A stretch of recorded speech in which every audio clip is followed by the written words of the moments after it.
Cyril Clark, you represent Oudtshoorn here at the Indaba. How's it been this year? Actually, it was good in the sense that we had quality meetings. There was less quantity, I think, as far as delegates were concerned. But the one thing that did stand out was the fact that the guys who were here are still in good business. Yeah. And they came to see us to get more business, which was very important to us.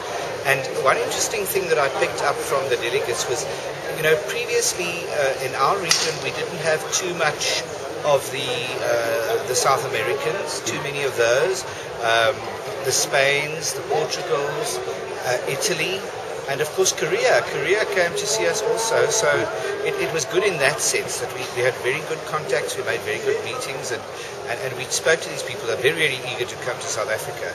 Why the Klein Karoo, besides the fact that I'm totally besotted over the place? What's happening there that's new and exciting?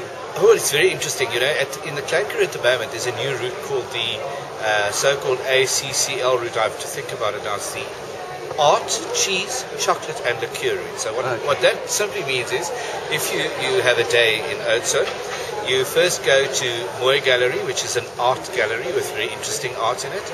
And then from there you go to Tantunki Goat's Milk Cheese. They actually have their own goats, make their own cheese.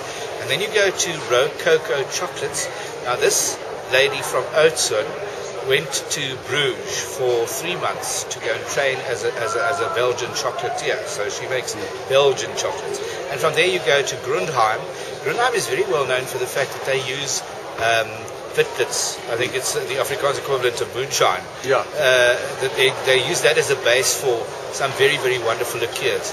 But there are other things happening too. The one thing that is a very new development is the so-called donkey route into hell, into die hell, where they rediscovered the old route from just outside Carlitsdorp over Veyenek into the hell, and they are now using donkeys for porter trails.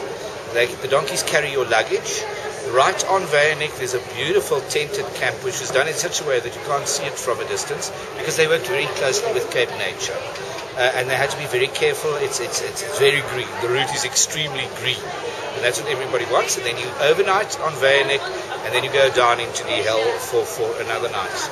And that is proving very, very popular. I spoke to Erika Karlitz shortly before I came to Indaba, and she tells me that she's fully booked right up to March next year. So it's very popular.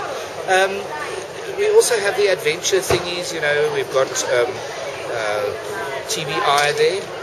That does adventure, and in the Oudtshoorn region, adventure means spelunking and abseiling and rock climbing, because we have all that there, and we have quite an interesting selection of pristine caves around the Kango cave, the well-known Kango caves, where people actually do their so-called caves. Oh, so you don't only have to visit the Kango cave?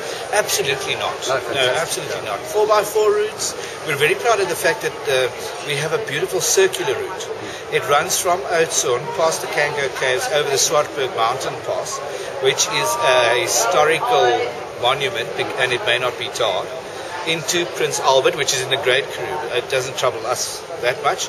Then from Prince Albert you follow the route behind the mountains on the Great Karoo side of the mountain, of the Swartberg mountains, and then you go through Klaastroom. From there you turn into the very beautiful Meiringspoort. You go and see the waterfall there, where they say there's a mermaid living there. I haven't seen it, but probably I'm not beautiful enough. And you haven't spent enough time on the liqueur route. Absolutely, absolutely. And then you go through De Rust, which is tranquil but beautiful. De Rust has, among other things, quite a few art galleries, and also a lady who does glasswork. She's got a glass studio, very beautiful glasswork. And then back to the good old Oudtshoorn. And if you did want to visit this area, which website would you suggest? Well, I mean, you could go to the Eden website, or you could go to the Oudtshoorn website, which is www.oudtshoorn.com. And for non-South Africans, how do you spell Oudtshoorn? Oudtshoorn. No, that's not how you spell it.